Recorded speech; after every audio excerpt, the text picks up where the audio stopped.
Thank you so much. All righty. So let's go on to ask this big question. Why should we schedule anything at all? And some of you are saying, of course we need to schedule. We have a project. But let's talk about the reasons why we want to think about scheduling. We want to understand when we can expect some kind of a deliverable. In a serial lifecycle, a waterfall project, you could only see all the deliverables at the end. In an Agile project, you have opportunities to see deliverables all the way through the project. Sorry, my cold is screwing up my voice. Oh well. Sometimes you might want to be able to forecast a date to understand how much progress you will get to and possibly the cost it will take to get to that particular forecast, that particular date, that particular deliverable. And certainly, we want to manage risks inside and outside the project. We have customer risks, we have deliverable risks, we have all kinds of risks around how the people work, what they actually do. So we might need to have a plan B. And when we think about schedules, those are one way to present the options. So let me see if I can do this. Okay. So often I get the question, can we actually schedule an Agile project? If Agile allows us to change what we work on, right, if we have a backlog and we can change the backlog at any time, what we deliver, how small a thing can we deliver, and the value of the work, then does scheduling actually make any sense in an Agile project? And I want to answer this question a little bit differently than with just a yes or no answer. If you have read Eric Ries's book, The Lean Startup, you understand about the build, measure, learn feedback loop. So you have a bunch of ideas. You build some or one of those ideas. That produces the product. You can then measure something about that product, which provides you data, which allows you to learn, which feeds back into the ideas. So instead of thinking about baselining a project schedule or the one right way we might want this project to proceed, let's think about sequencing the work. Because if we can actually deliver value on a regular basis, how can we sequence the work? That means we can also think about a minimum viable product. That's with the build, measure, learn loop, where we actually deliver part of this product, or possibly a minimum viable experiment, which is a business hypothesis that we want to test.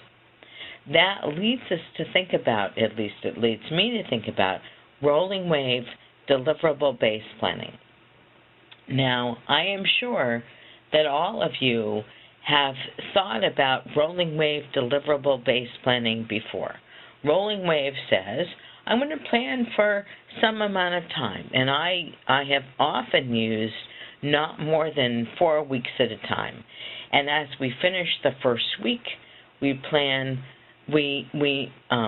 solidify the next week or the next 2 weeks, and then we have a start on a plan for that fourth week. That's a 4-week rolling wave. And if you have deliverables in there, right, what people can see, what people can demo, what people can give you feedback on, that actually really works quite well. Back when I was using a stage delivery lifecycle, which is an incremental, not an Agile lifecycle, I had 1 month rolling waves, and we had a demo at the end of every month. And I had plans for the next couple of weeks based on that. So let me talk about what Agile allows us to do.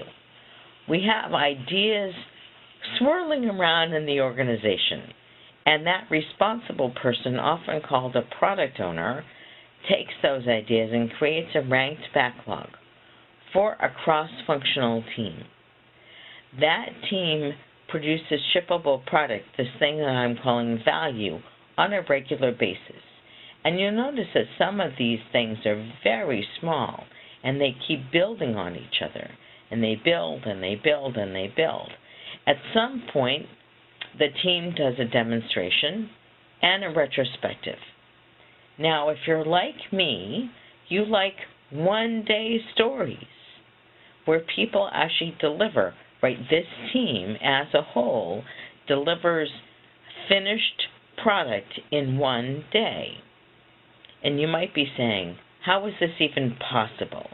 Well, the key is you figure out the smallest possible thing that you can actually deliver that makes sense, that you would want to demonstrate to a customer, a product owner, this somehow outside the team. Now, I'm not saying you need to have a retrospective every day, although some teams do a very quick retrospective every day.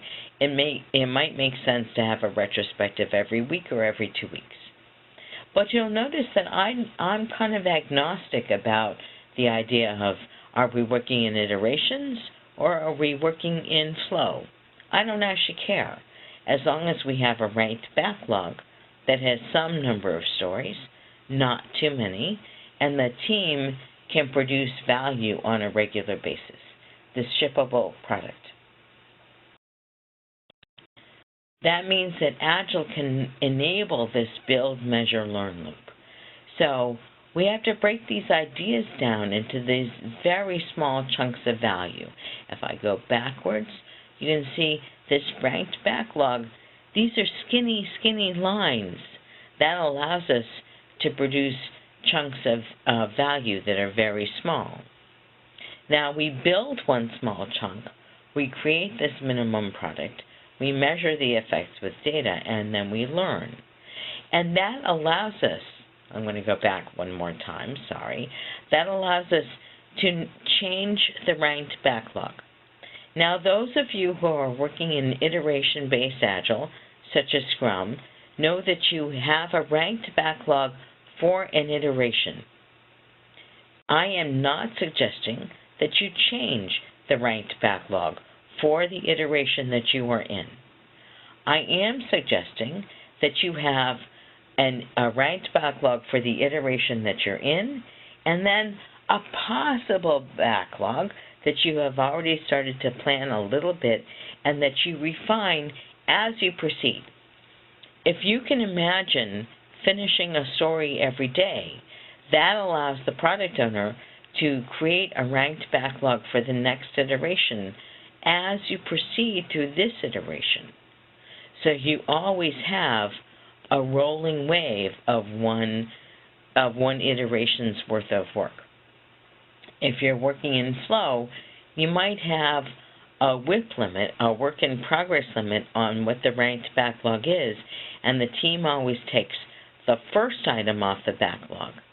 And so if you want to change the next item on the backlog, that's okay, because the number of items in the backlog does not change for flow.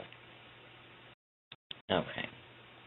So we want to be able to use this build, measure, learn loop to great effect in our Agile projects. But how do we do that? So let's talk about minimum viable products or minimum viable experiments.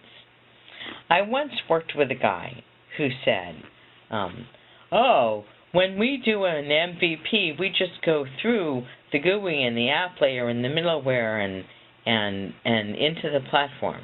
And I said, and do you come back out? He said, well, no, it's kind of a one-way trip. I said, so how do you know if you've done anything right? Would people pay you for that? He said, well, no.